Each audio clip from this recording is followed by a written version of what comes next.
Šiandien pakalbėsim apie tai, kam tikrai nereikėtų rinktis krovininio mikroautobuso vairuotojo darbo. Kalbu apie mikroautobusą skirtą kroviniams, be keleivių. Tie, kurie veža ten keleivius, darbas su žmonėmis, ten yra vėl savi niuansai. Aš kalbu tik tai, apie kurie veža krovinius.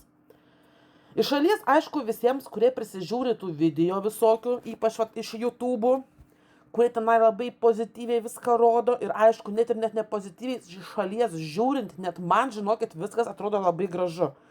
Nu, bet kai žinai užkulisius, tu supranti, kad ten, ten yra montažas. Tu viską montuoji. Todėl iš šalies gali atrodyti, kad tu tik tai sėdi, vairuoji, esi vienas kelyje, ten, kaip sakant, važiuoji, galvoji apie dangiškus migdolus ir, kaip sakant, darbas lafa. Viskas labai paprasta. Tiesa yra visai šiek tiek kitokia. Taip, pradžioje, kai įsidarbinate, jums tikrai gali atrodyti, kad darbas yra čia, kaip sakant, svajonių darbas. Bet taip yra tik tai, pirmus metus tai tikrai taip būna, nes jums yra viskas įdomu. Kaip sakant, ant įdomumo, jums visas įdomu, jūs daug ką, nekreipia dėmesio, nes jums įdomu ir tas atperka viską. Tačiau jau po metų pamažu pradeda jūsų entuziazmas blėsti ir pagrindinė ta tikra realybė, jūs pamatote kažkur jau taip, po 2 metų jau pradedate pabiškį matyti, jau po 3 metų tada jau viskas, jau tada pamatote realią tikrą teisybę. Ir kaip aš sakau, dažnai galima atpažinti žmonės, kiek jie yra dirbantis, kiek laiko pagal tai, kaip jie kalba, kaip ir panašiai, pagal jų entuziazmą ir ką jie daro. Iškart gali atpažinti, kuris dirba nesenai tik tai.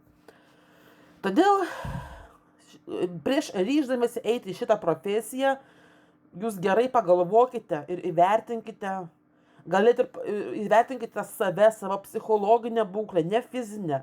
Čia yra tinginio darbas, galima sakyti, aš nekalbu apie jau labai išskirtinius atvejus, bet apie tuos jau įprastus, tai vis tiek yra tinginio darbas, bet tai yra sunkiausia ne fiziškai, tas darbas yra sunkiausia iš principo, o psichologiškai. Čia jums labai reikia būti stipriam psichologiškai.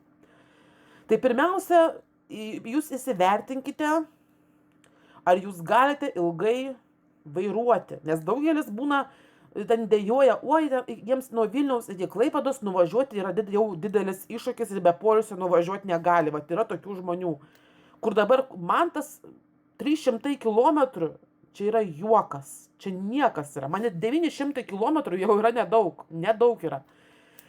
Tai jeigu jūs bent jau vienu prisėdimu be poilsio negalite nuvažiuoti 500 kilometrų, labai susimastyčiau, ar eiti šitą darbą.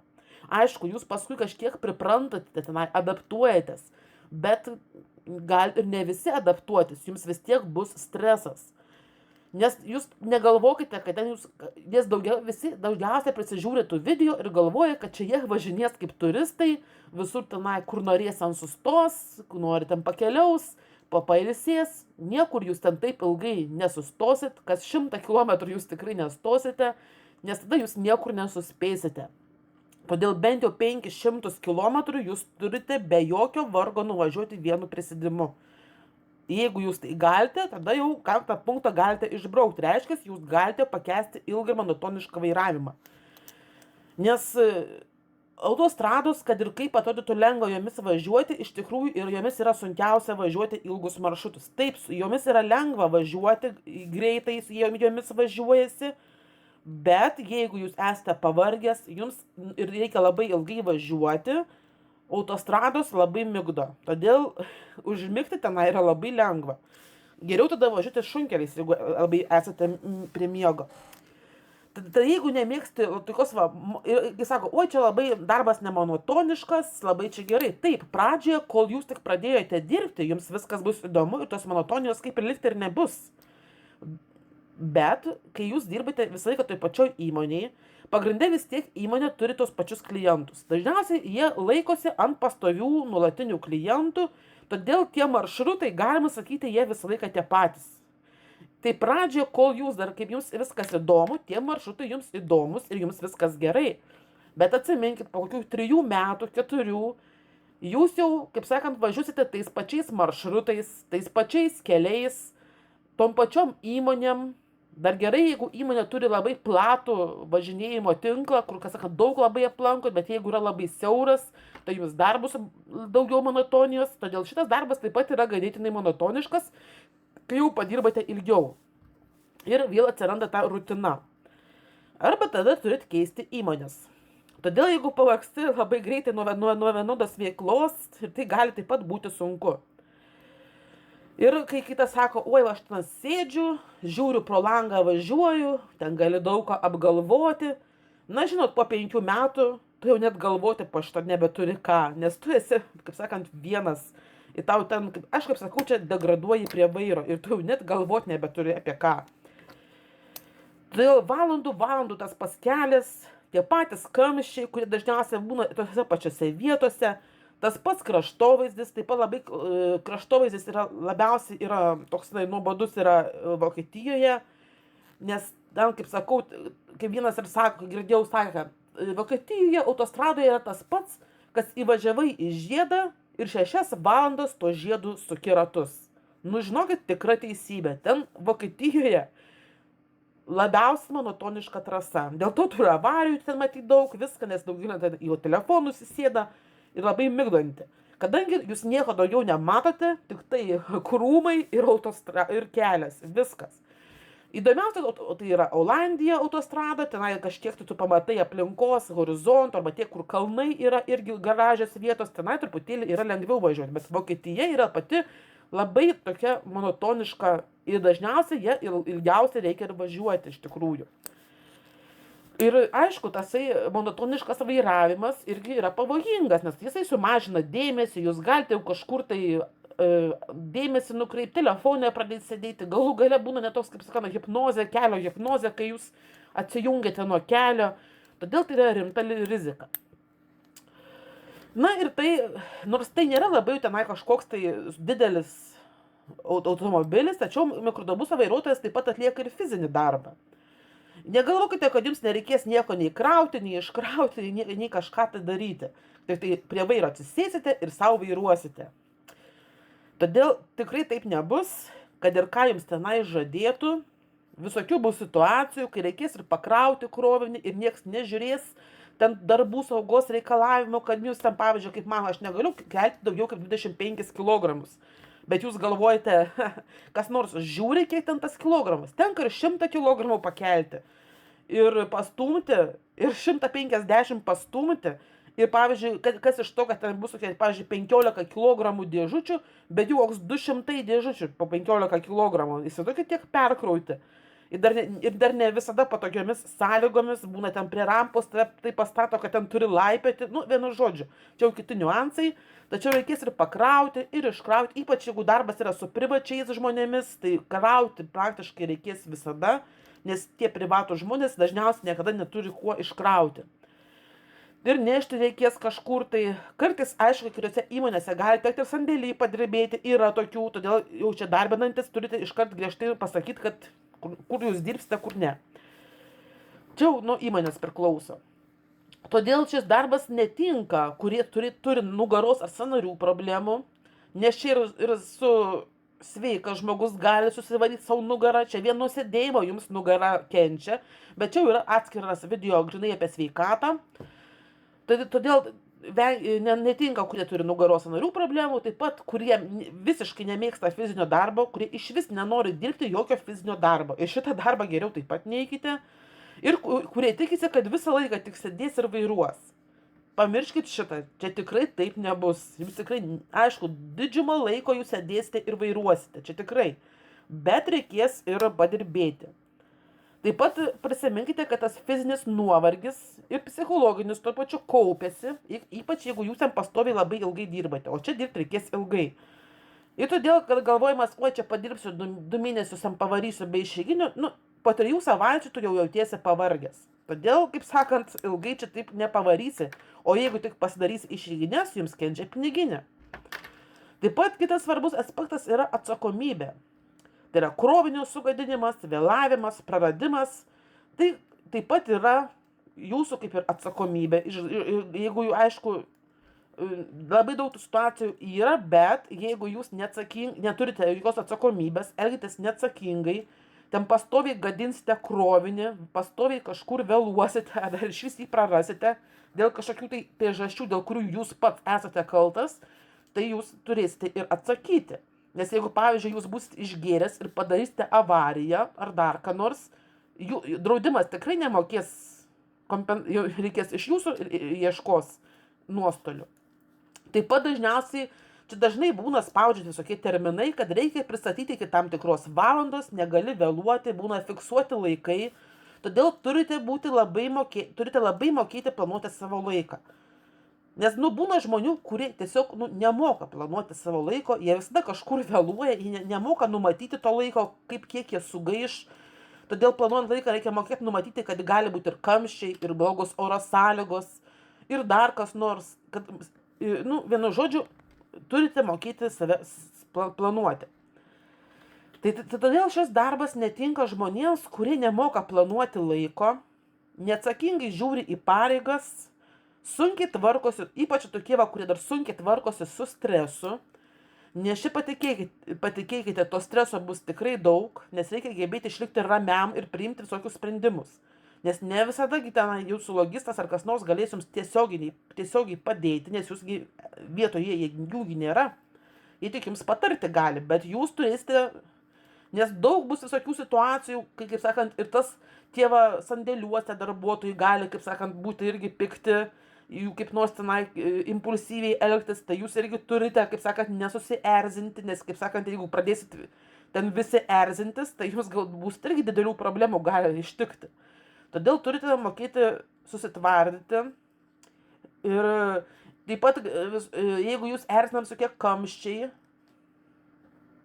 nes irgi gali būti problema, galite laukti pasieniuose, iškrovimų, visokių ten ilgai laukti, pakrovimų, iškrovimų ilgai laukti. Vienu žodžiu, jeigu jums tas kelia labai didelį stresą, jūs negalite jo susivaldyti, jums bus labai sunku. Taip pat atsiminkite, kad jūs ne tik vienas dirbate, bet jūs turite susidirbti ir su logistu. Jeigu jūs, kaip sakant, su logistu nesusidirbate, esate konfliktiškas žmogus, tai jums irgi bus sunku tame darbe. Taip pat daugelis galvoja, aišku, dar daug, pavyzdžiui, ramiam kitas gali bijoti važiuoti blogų orų, o pavyzdžiui, žiemą važiuojant, patikėkite, streso daug yra. Todėl irgi turite ant to būti labai irgi atsparus. Taip pat daugeliui labai atrodo pliusas tai, kad tu dirbi vienas.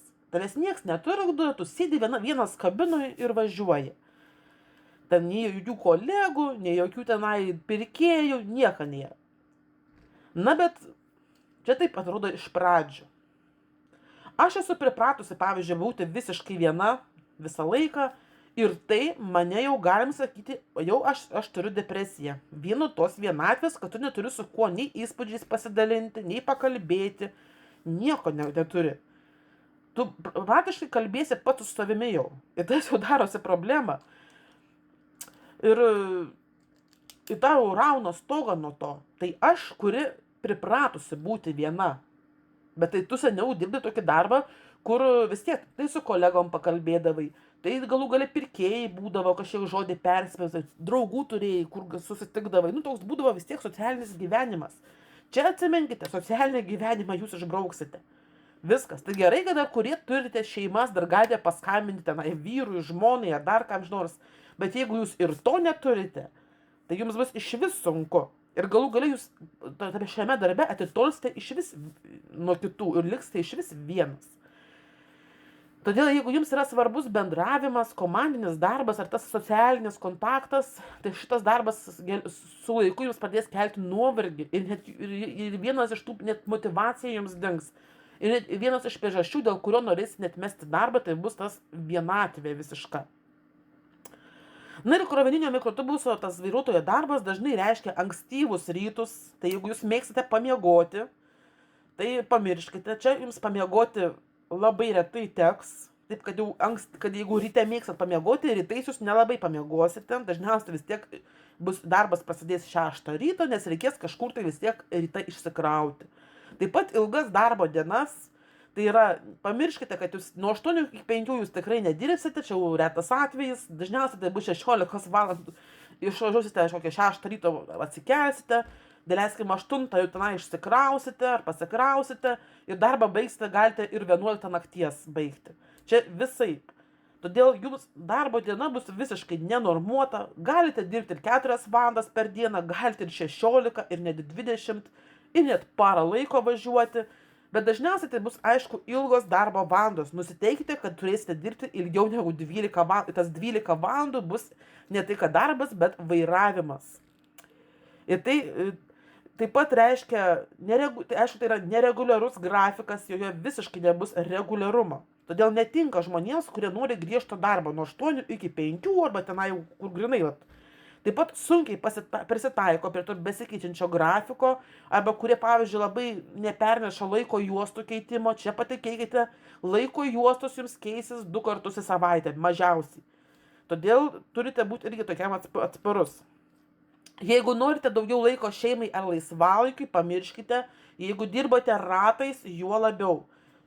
Čia jūs namų praktiškai nematysite, čia, kaip sako, 1-2 dienos, čia praktiškai jūs tik spėjate parvažiuoti ir daug dievė išsimiegoti. Ir tai jūs tą 1-2 dienas gaunate tik dėl to, kad atgal važiuojant jūs varote non-stop. Kai sakant, jeigu nori nors 1 ar 2 dienas pailsėti, varai iš to reiso non-stopu.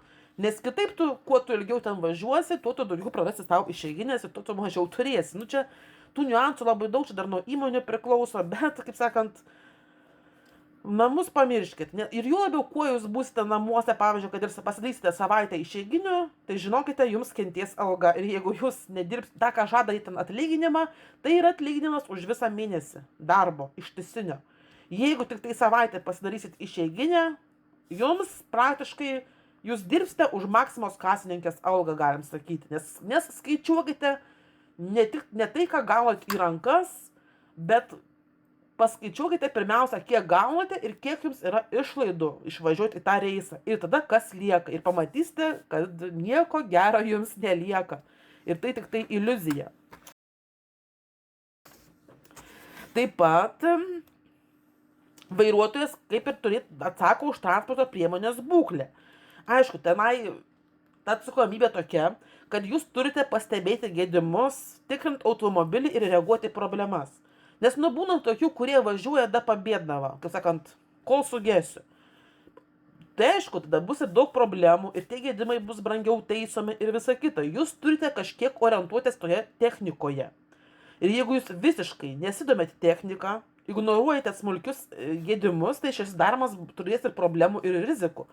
Nes tikrai būna, kad važiuoji, pavyzdžiui, tau girdi garsus kažkokius, tai paskui paaiškėja, kad ten koks nors pusašis yra ant ribos, ar ten dar kas nors. Ir jeigu tu nieko nesakysi, tu išvažiuosi tu arba kitas ir bus tokia nors problema, dar gali ir iš viso. Arba tu, pavyzdžiui, tepalų neįpilsi, suvarysi variklį, ar dar kažkaip sustosi, pavyzdžiui, pasibaigs kuras, sustosi autostradui, ir paskui, žinot, brangiai kainuos, ir dar, jeigu policija tave pagaus, dar ir baudą gaus už tai, kad tau kuras pasibaigė autostradoje.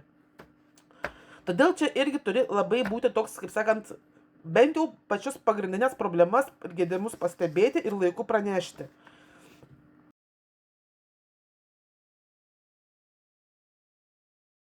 Bet dėl to, kad, kai būna, jums reklamuoja, kad ten uždirbsi ten tiek ir tiek. Bet dažniausiai tai būna uždirbi, čia tas alga būna nepaskaičiavus išlaidų, nepaskaičiavus poilsio laiko ir darbo laiko, galbūt paskaičiavus, kiek tu iš tikrųjų dirbi ir visa kita, ir įvertinus tai, viską įvertinus, greičiausiai jums labiau apsimokėtų dirbti kur nors prie namų ir nevažinėti su tuo busu. Ir čia taip dažniausiai ir būtų, jeigu paskaičiuotum, kiek tu valandų dirbi, kiek tu išeiginių ir ką tu uždirbi, kiek tu išlaidų turi, tu praktiškai visas tas darbas su busu yra darbas iš idėjos, galim sakyti. Va tik tai, dirbau tiesiog iš idėjos, kad galiu tik tai pragyventi, kad mokesčius susimokėti ir galiu pavalgyti, ten galiu kažkiek tai, Labai negalvoti apie tos, kad nueini į parduotuvę, į ten ranką dreba, kad man per brangu. Tik tai tiek. Nes vis dažniausiai reikia paskaičiuoti papildomas išlaidas, tai maistą kelyje, kavą, visą higieną. Taip pat pagalvoti, kad bus ir baudų, be baudų vis tiek jų neišvengsite. Anksčiau ir vėliau jūs kažkur pakliūsite. Ar netyčia, ar kažką, nes patikėkite, jūs irgi gaudo, kaip jūs prigauti. Taip pat darbas netinka tiems, kurie kažkiek karjerą planuoja. Na, aišku, čia vienintelė karjera, tai nebent į logistus pereiti arba ant fūrats pereiti. Bet tuo viskas ir pasibaigia. Nes tai yra, pačiam darbe tai yra darbas metai iš metų tas pats, mokymų jokių nėra, galimybių kilti praktiškai irgi labai kažkokių nėra. Ir padirbus 10 metų jau yra kažkaip ir sunku, kad persikvalifikuoti, dar jeigu sveikata suprastėjo, o ir pačiam į tokią motivaciją. Na, todėl dar kartą pagalvokite, ypač tie, kurie galvoja, kad tai yra lengvi pinigai. Tai yra neblogas darbas, nesakau, kad čia visiškas jau tam pravalas, jums pirmus 2 metus galima padirbėti, pamatyti pasaulio ir panašiai, bet tik tai 2 metus. Paskui išeiti, kai tik tai kils mintis išeiti, nes kuo toliau, tuo sunkiau išeiti šito darbo. Čia aš sakau, yra kaip sekta. Įstoti labai lengva, bet išeiti praktiškai neįmanoma, nebent su kito pagalba per prievartą. Todėl jei vertini savo laiką, sveikatą, šeimą, socialinius ryšius, labai gerai pagalvok, ar verta dėl tokių pinigų visą tai paaukoti. Todėl geriau žinok realybę prieš, negu nusivilti po to. Neiti į šitą darbą su labai dideliais lūkesčiais.